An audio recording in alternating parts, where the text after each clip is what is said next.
Can you hear me? I am here today because I cannot be there with you today. But thank you for coming. Thank you for your resolve, your generosity of spirit. On Wednesday night, after a threat was sent to this embassy and police descended on this building, you came out in the middle of the night to watch over it. And you brought the world's eyes with you. Inside this embassy after dark, I could hear teams of police swarming up into the building through its internal fire escape. But I knew there would be witnesses, and that is because of you. If the UK did not throw away the Vienna Conventions the other night, it is because the world was watching. And the world was watching because you were watching. So the next time somebody tells you that it is pointless to defend those rights that we hold dear, remind them of your vigil in the dark before the Embassy of Ecuador.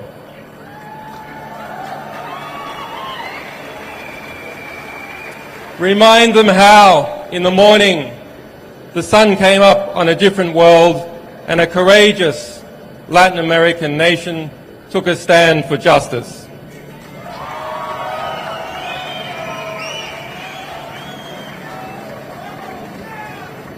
And so to those brave people, I thank President Correa for the courage he has shown in considering and in granting me political asylum. And I also thank the government, and in particular Foreign Minister Ricardo Patino, who upheld the Ecuadorian Constitution and its notion of universal citizenship in their consideration of my asylum. And to the Ecuadorian people for supporting and defending this Constitution. And I also have a debt of gratitude to the staff of this embassy, whose families live in London and who have shown me hospitality and kindness despite the threats we all received.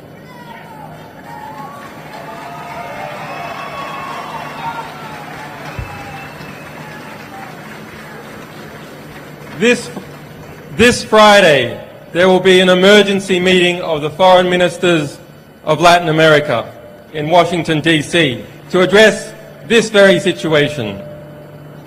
And so I am grateful to those people and governments of Argentina, Bolivia, Brazil, Chile, Colombia, El Salvador, Honduras, Mexico, Nicaragua, Argentina, Peru, Venezuela, and to all other Latin American countries who have come out to defend the right to asylum.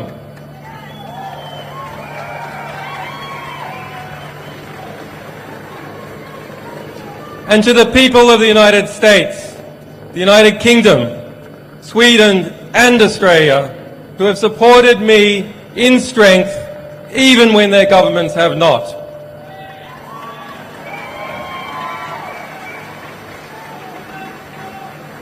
And to those wiser heads in government who are still fighting for justice, your day will come. To the staff, supporters and sources of WikiLeaks, whose courage and commitment and loyalty has seen no equal.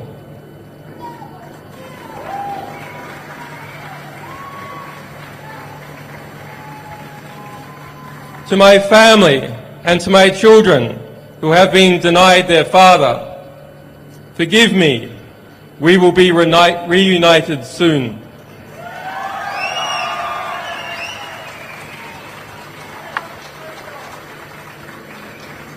As WikiLeaks stands under threat, so does the freedom of expression and the health of all our societies. We must use this moment to articulate the choice that is before the government of the United States of America. Will it return to and reaffirm the values, the revolutionary values it was founded on? Or will it lurch off the precipice, dragging us all into a dangerous and oppressive world in which journalists fall silent under the fear of prosecution and citizens must whisper in the dark? I say it must turn back. I ask President Obama to do the right thing. The United States must renounce its witch hunt against WikiLeaks.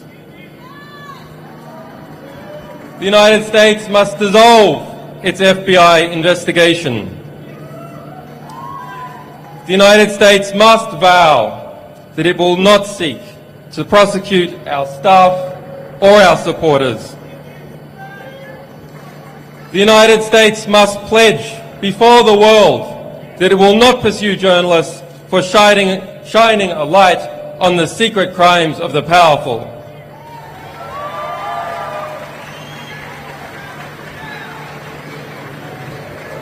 There must be no more foolish talk about prosecuting any media organisation, be it WikiLeaks or be it the New York Times. The US administration's war on whistleblowers must end. Thomas Drake, William Binney, John Kirikou and other heroic whistleblowers must be pardoned or compensated for the hardships they have endured as servants of the public record.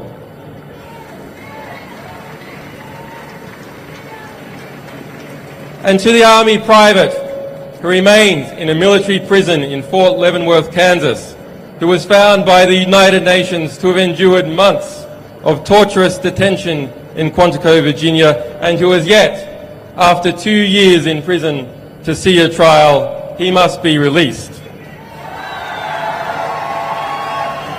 Bradley Manning must be released.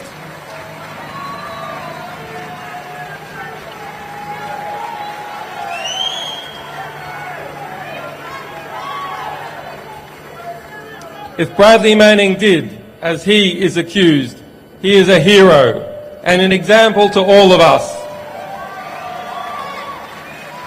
and one of the world's foremost political prisoners. Bradley Manning must be released.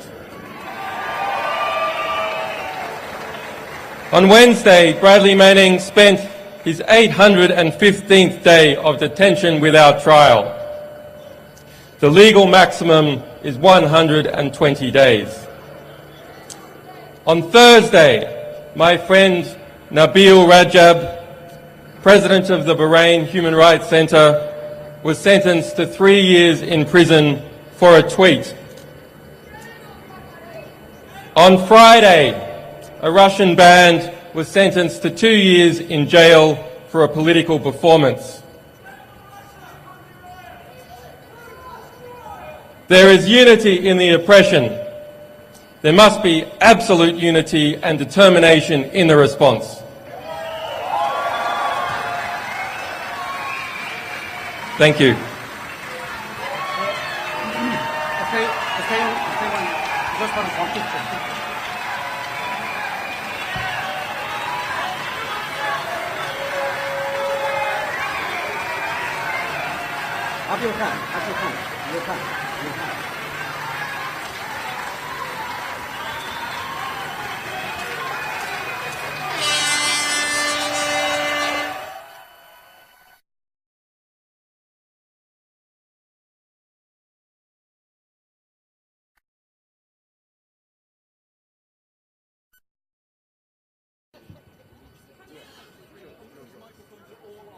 Are they?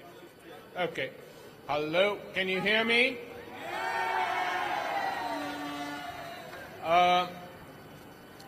My name is Tariq Ali, and I'm here on behalf of the broad coalition of people here and in Europe and in other parts of the world, South America, from where I've just returned, who are backing Julian Assange and backing the decision of the Ecuadorian government to give him asylum.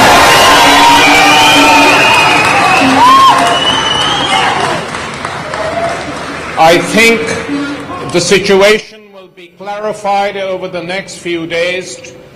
Tomorrow in Washington, D.C., an emergency conference of the Organization of American States has been called, with only 5 members voting against, including the United States and Canada. But the meeting will take place, and there is only one item on the agenda of this meeting, which is the threats made to the Ecuadorian embassy by the British Foreign Secretary. Subsequently, in South America, there will be a meeting of the Bolivarian republics, and we hope Argentina and Brazil, to make it very clear that Ecuador, while it has acted alone, has the support of a huge majority of the South American continent.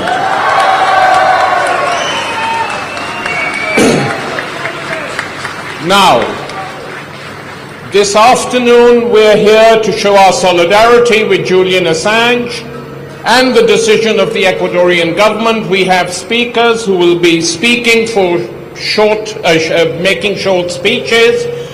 Then we will be open to answer questions from the press, and after that Julian Assange will speak. By that time I hope the sky will be totally blue, but we shall wait. So the situation we confront today now is a stalemate. There is a confrontation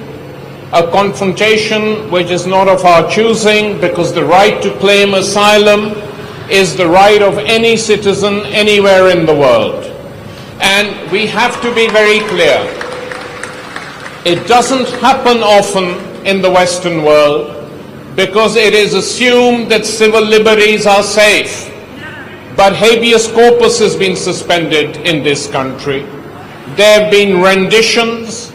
Citizens, non-citizens have been picked off the streets and sent to torture camps, either at Guantanamo or in various Arab countries which specialized in this. And so when people now decide that they will not trust the legal system in the European world because of its extra-legal actions over the last 10 years, and will certainly not trust the United States, where the treatment of Bradley Manning has been an absolute disgrace.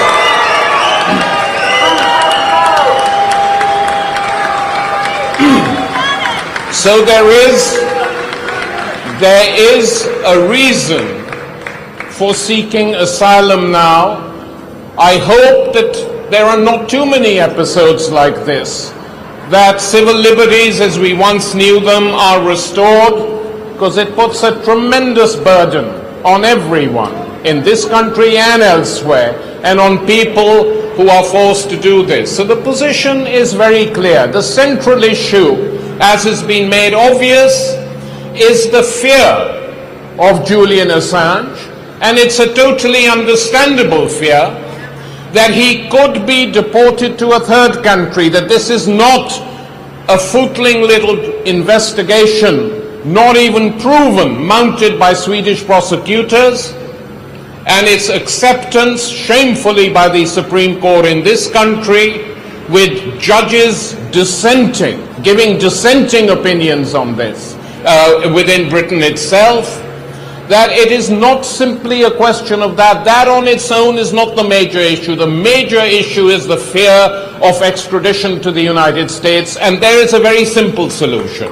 If, as many newspapers and many government supporters are alleging, this is paranoia, the simplest way, if indeed it is paranoia, is for the United States Justice Department and State Department give a very clear statement saying that the United States has no desire, no intention to demand the extradition of Julian Assange. That is all we are asking for. Let them do it, and there could be a compromise solution very, very rapidly between the Ecuadorian government and the British Foreign Office. The Ecuadorians, I was in Ecuador 2 weeks ago, met the president. They have absolutely no desire to get entangled in a huge row with Britain. It's not their way, it's not their intention.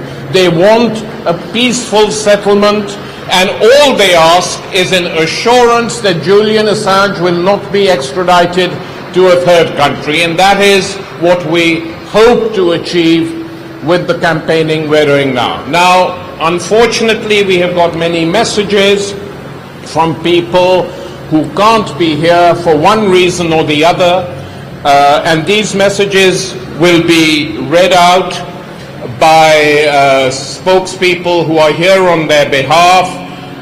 After that, these messages are over, you can meet all the people here, and after that is over, we will go and, or we will stay and listen to Julian. Now, the first message is from Vivian Westwood, not normally known as a paranoid personality, and the message will be read by Cynthia King. Thank you. Thank you very much. Vivian really regrets not being here today. She wants to underline her unequivocal support for Julian, and she's asked me to read out this message, which I received from her this morning. Through WikiLeaks, Julian Assange continues to expose... Sorry? Thank you. Through WikiLeaks, Julian Assange continues to expose the lies and distortions of the authorities. His fight is our fight. It is a fight for freedom, freedom of information. We are Julian Assange. I am Julian Assange. With love from Vivian. Thank you. Thank you very much for that, Cynthia, and our solidarity with Vivian wherever she is. The next is Roman Gavros, filmmaker, friend of the campaign, will read John Pilger's speech. Pilger is doing sterling work in Australia, campaigning for Julian in his homeland, and couldn't be with us. Roman. Hello.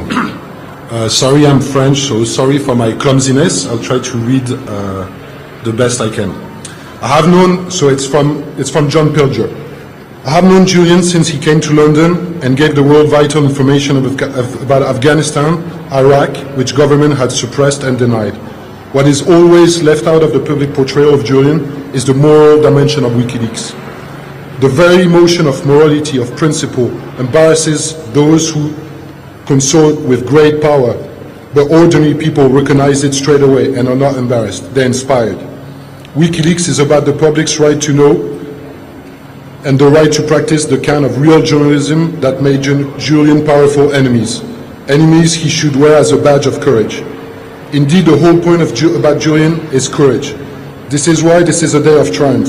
Triumph for human courage, for principle, for truth. Julian has not broke free, not yet. But with the help of Admiral Rafael Correa and his comrades in the embassy, he has seized back the initiative from those who think they have the divine right to rule the world, lie, and commit war crimes in our name. We should celebrate our resistance and salute Julian. John Pilger.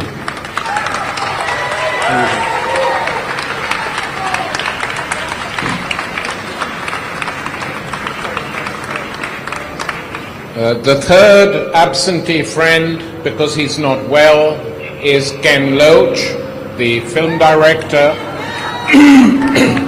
and Rebecca, who has worked with him forever, is here to read a message.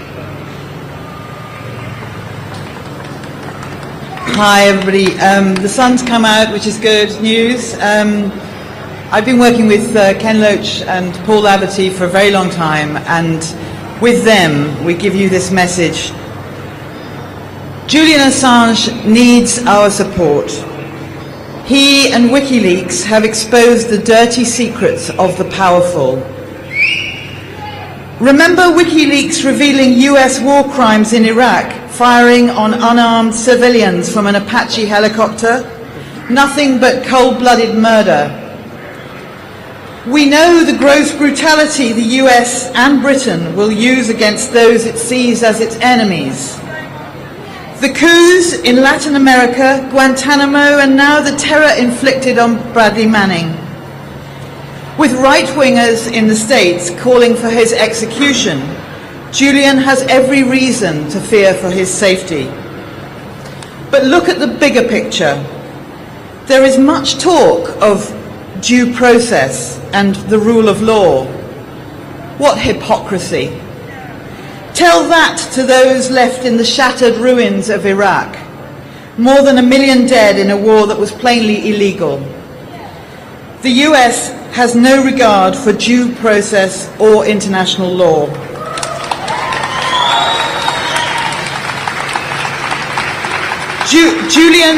Julian needs the protection of all who care for freedom of information and real journalism. Solidarity with Julian Assange.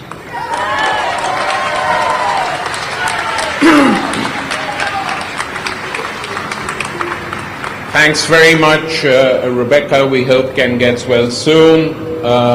He is someone also with whom we express our solidarity because he knows what it's like to receive a bad press and many other things. The last official speaker is someone who has a valiant record, someone who worked in the British Foreign Office for quite some time, was a British ambassador. His last posting was to Uzbekistan, where asylum was considered, where refugees were sometimes led into the British embassy in that country. And Craig Murray has now, even though he's not that old, has become a veteran fighter for civil rights, for civil liberties all over the world. And it's with very great pleasure that I now call on Craig Murray.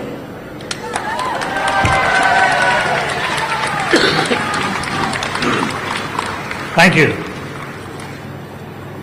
We should not forget what this is about. This is about the persecution of an individual who has made life much more simple and more productive for whistleblowers in the information age, and in an age when, as Western governments become increasingly authoritarian and civil liberties are diminished, we need whistleblowers more than ever to protect the rights of all of us.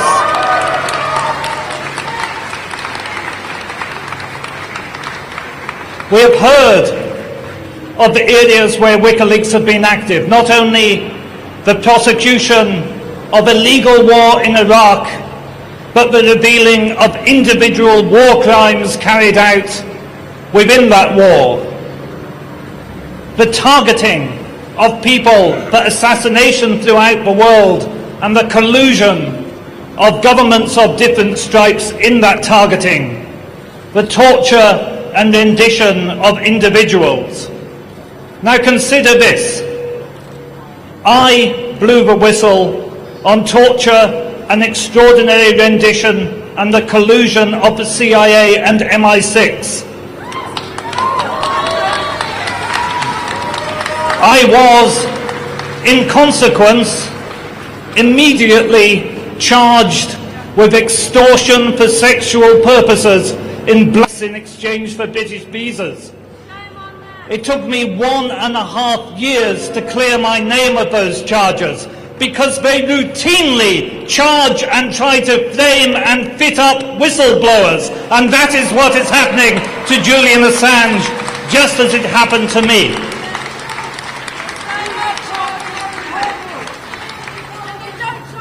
I shared a platform across the United States with a very brave lady, Brigadier Janice Karpinski, who was the senior woman in the United States Army.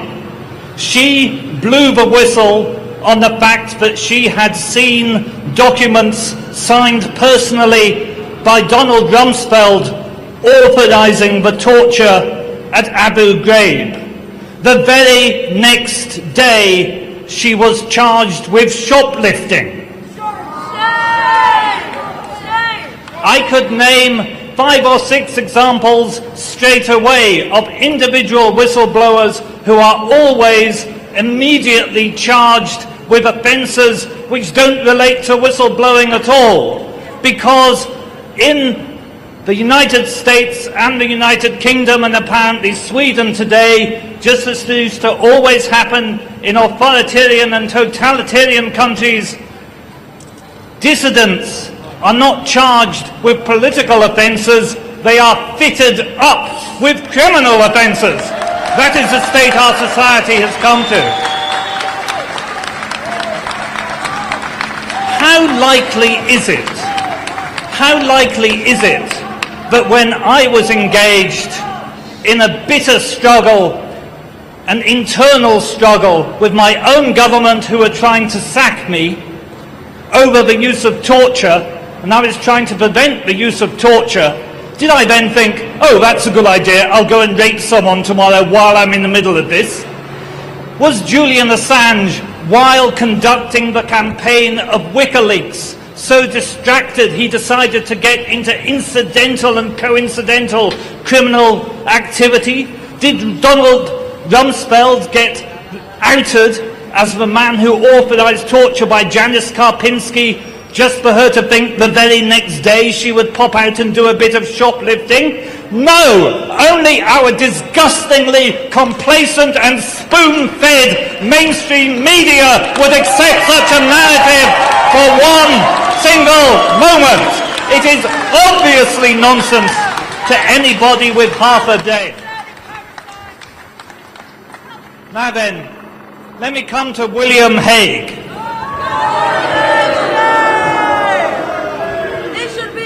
William Hague told us that when he was a student, he used to drink 14 pints of beer a day.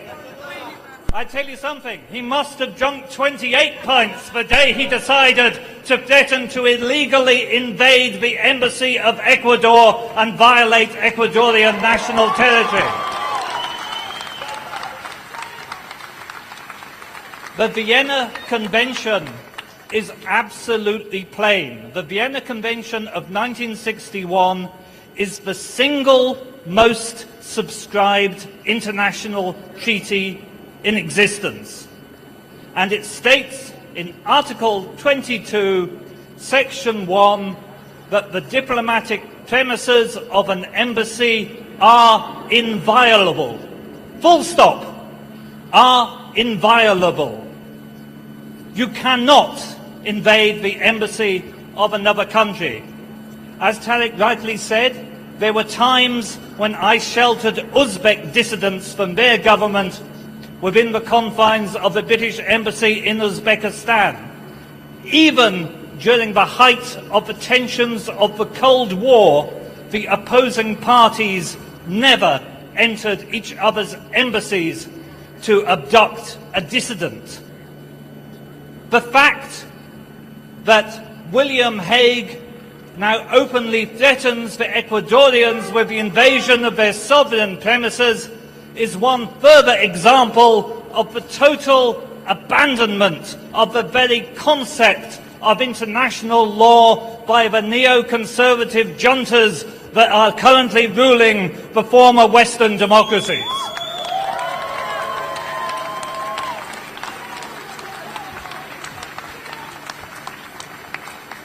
I quoted the Vienna Convention to you. The law that applies within the Embassy of Ecuador is the law of Ecuador. when I served for over 20 years as a British diplomat, if I'd ever murdered my ambassador in the embassy, and there were times I was tempted, that would have been prosecuted under UK law, and it would have been these gentlemen from the Metropolitan Police who would have come out to the British Embassy to investigate the crime that had taken place on British soil. And I tell you this, in international law and in Ecuadorian law, whatever British domestic legislation may say, if the Metropolitan Police enter the premises of the Ecuadorian embassy, they are subject to Ecuadorian law and they are committing a crime under Ecuadorian law for which those individual policemen are quite rightly liable to prosecution. And I can tell you something else for certain. The position I've just outlined, that the invasion of a diplomatic premises is a crime in international law and a crime in the state whose premises are invaded, that is a position which is taken by virtually every country in the world. And it is a crime which is eminently extraditable. So any policeman who forcibly enters the premises of the Embassy of Ecuador will find himself liable for extradition to Ecuador as soon as he leaves the United Kingdom.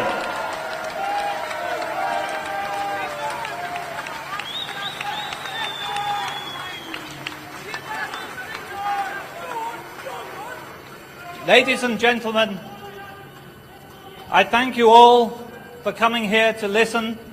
I thank deeply and from my heart those of you who have come to support Julian Assange and support his continuing struggle for freedom and to support the continuing cause of whistleblowing and revealing that which government does not want you to know. We are here today for freedom. Here we stand. We thank the Ecuadorian government for their support and we stand with Julian Assange. Thank you very much.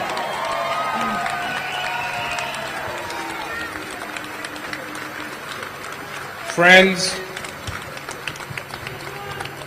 we are almost ended this first part of this afternoon's events, but before we open it to questions from the press and before Julian speaks, I think one aspect of all this has not yet been dealt with, and it needs to be understood, especially in the Western world.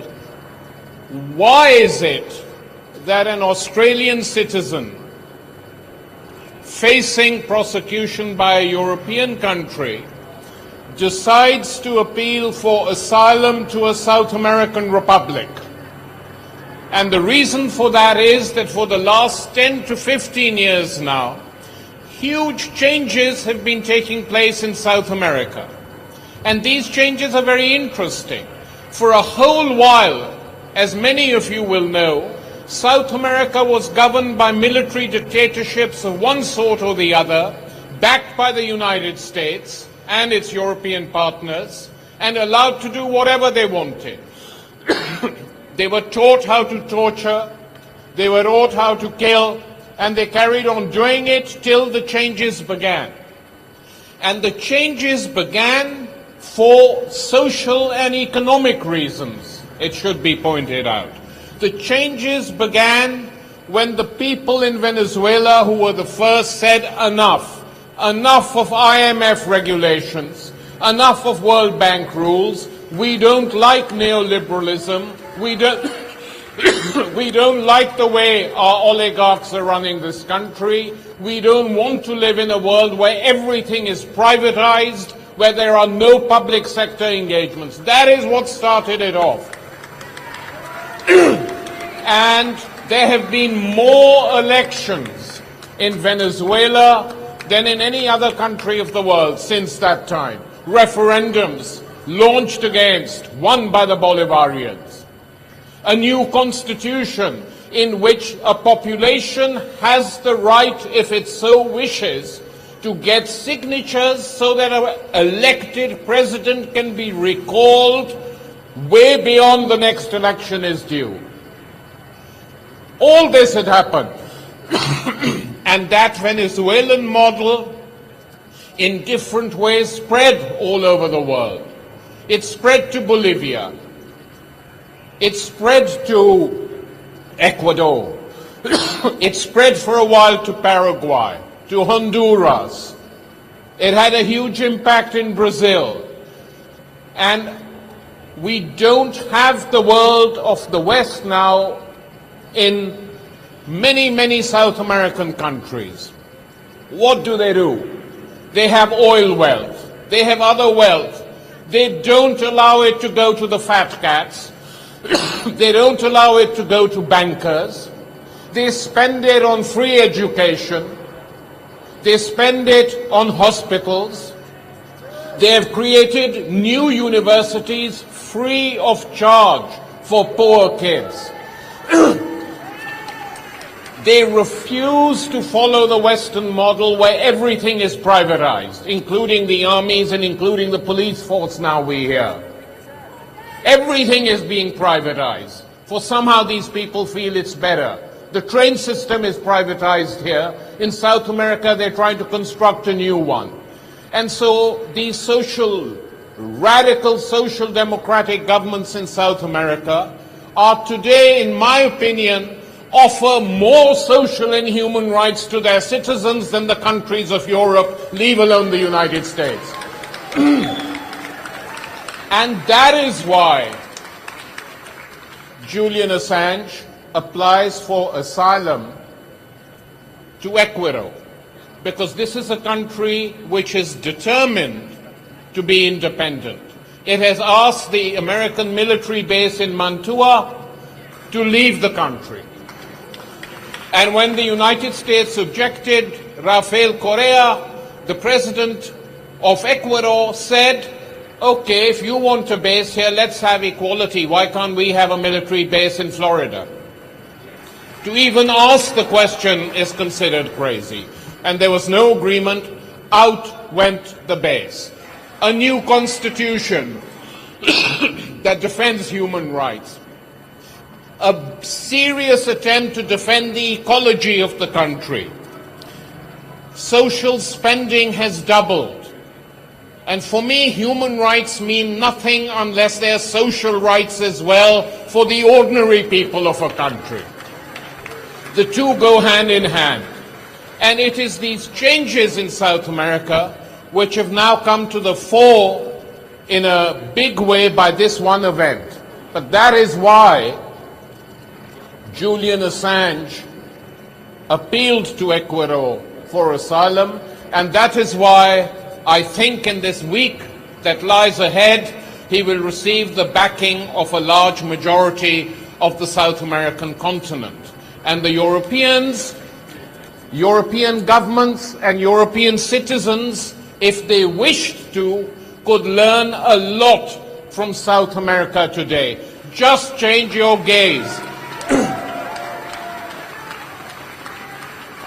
The gaze of Europe is constantly fixed in the direction of North America. They should just shift it, at least for a year or two, to South America, and maybe conditions and the lives of ordinary people who live in Europe would be improved as a result. Instead, despite this huge social and economic crisis, they go on as if nothing's happened. Well, for them, nothing's happened. For ordinary people who live in this country, whatever their class, their creed, their color, they suffer.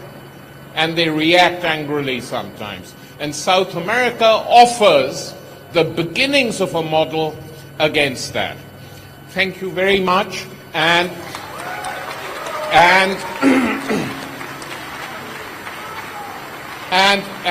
now we are happy to answer questions from the media, if they want.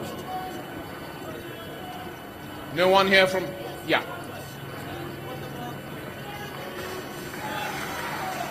We'll repeat your question. Ask it.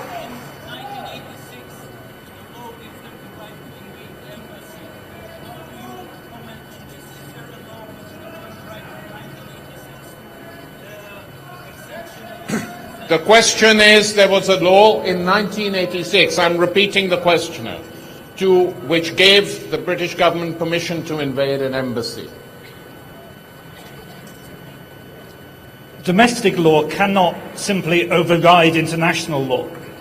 The Chinese government could pass a law saying they had the right to invade the British embassy, but that would be in conflict with the Vienna Convention, to which China is a party. Domestic law must conform with international law to which the state is a party. When I said that any policeman who entered the Ecuadorian embassy would be subject to the law of Ecuador on diplomatic premises, that undoubtedly is the position within international law, whatever British domestic legislation may say. You cannot simply legislate domestically and opt out of international law, unless Britain could do that if it withdrew from the Vienna Convention, which would then mean that no British embassy and no British diplomat would have any protection anywhere worldwide. And one thing I can tell you for certain is that the British diplomatic service is extremely unhappy at this threat by William Hague. I've spoken personally to British ambassadors who are very, very unhappy, because not only does it make every British embassy around the world liable to invasion, it also makes us look very, very stupid, because no country, not one country, has come out in support of William Hague's interpretation of international law. A lot of South American countries have already come out condemning it, and tomorrow they will do so as a body. Russia has come out condemning it. Britain has not even been able to find a single EU or NATO country to come out in support of its right to invade the Ecuadorian embassy, because that right is not accepted by any country in the world. Thanks. Yeah, any other questions? No? Yeah. Is there a way that the British government can revoke Ecuador's diplomatic status so that it can stop it being an embassy? Well, the question is there any way in which the British government could revoke Ecuador's diplomatic status? Yes, governments can do that by declaring, they don't have to give a reason, though they usually do. Not just the British government, any government can do that by declaring particular diplomats or entire diplomatic mission persona non gratis, which means all the diplomats would have to leave the country and relations with that country would be broken off. But I don't think anyone is suggesting that that is what is going to happen, because it would be a huge escalation. And as I pointed out, they might then have to break off diplomatic relations, not just with Ecuador, but with several other South American countries, which not even the craziest person in the British Foreign Office is going to recommend.